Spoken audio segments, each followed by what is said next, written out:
नमस्ते, मेरा नाम डॉक्टर फैज़ान।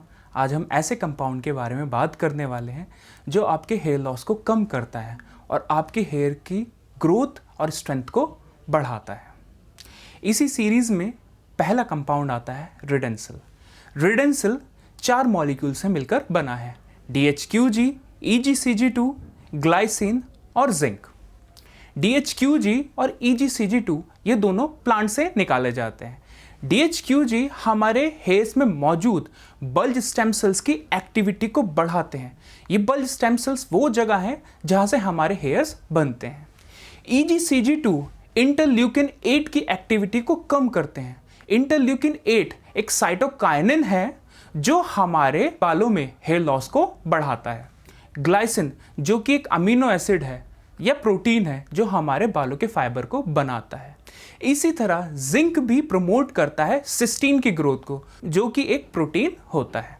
रिडेंसिल की रिसर्च में देखा गया है कि ये हेयर ग्रोथ को 214% से बढ़ा देता है और ये मिनॉक्सिडिल से 2 गुना ज़्यादा इफेक्टिव होता है। अब बात करें दूसरे कंपाउंड की, तो उसका नाम है प्रोकैप्लिन। प्रोकैप्लिन भी 3 मॉलिक्यूल से मिलकर बना है। पहला एपिजेनिन, दूसरा ओलिनोलिक एसिड, तीसरा बायोटिलिन ट्राइपेप्टाइड 1। प्रोकैप्लिन के रिजल्ट एंडोजेनिक एलोपेशिया में बहुत अच्छे हैं। अब ये एंडोजेनिक एलोपेशिया होता क्या है?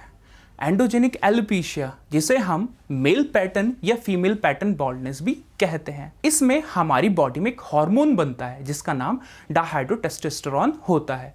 ये डायहाइड्रोटेस्टोस्टेरोन हमारे हेयर फॉलिकल में जाकर उसको ब्लॉक कर देता है ताकि वो न्यूट्रिशन ना ले सके। अब न्यूट्रिशन नहीं मिलता है तो उसकी वजह से हमारे बाल कमज़ोर हो जाते हैं और धीरे धीरे टूटने लगते हैं। प्रोकैप्लिन में मौजूद एपिजेनिन वैसोडाइलेशन करता है हमारे स्कैल्प में।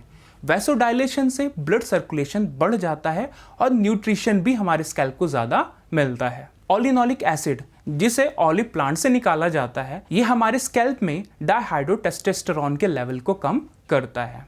अब बात करें बायोटिलिन ट्राइपेप्टाइड 1 की, ये एक बायोटिन का डेरिवेटिव है जो हमारे बालों को स्ट्रेंथ देता है और उनकी ग्रोथ बढ़ाता है। अब इसी सीरीज में आता है कैपिलिया लॉन्गा।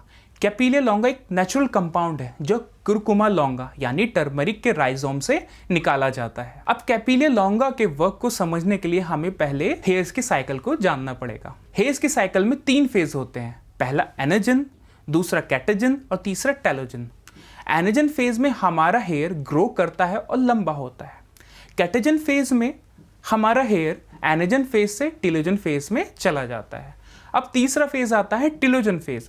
टेलोजन फेज में हमारा हेयर धीरे धीरे कमज़ोर होकर हमारे स्कैल्प से निकलकर गिर जाता है और ये नॉर्मली हमारे सभी बालों के साथ होता है। लेकिन कुछ केसेस में ऐसा होता है कि हमारा एनाजन फेज छोटा हो जाता है और टेलोजन फेज लंबा हो जाता है, जिसमें हमारे बाल ज़्यादा ग्रो तो करते नहीं हैं और ज़्यादा गिरने लगते हैं। तो यहीं पे वर्क आता है कैपिलिया लॉन्गा का।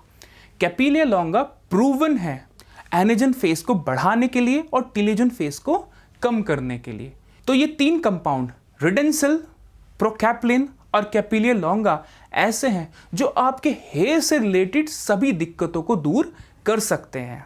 मायोपचार ने इन तीनों कंपाउंड को ध्यान में रखते हुए मायोपचार हेयर सीरम बनाया है। ये आपके बालों को टोटल हेल्थ प्रोवाइड करता है और ये मिनॉक्सिडिल से भी 2 गुना ज़्यादा इफेक्टिव है। आशा करता हूँ मेरे द्वारा दी गई जानकारी आपको पसंद आई होगी। यदि आपको इस टॉपिक से रिलेटेड कोई भी क्वेश्चंस पूछने हैं तो आप कमेंट बॉक्स में पूछ सकते हैं। हमारी वीडियो को लाइक करें, शेयर करें और हमारे चैनल को सब्सक्राइब करें।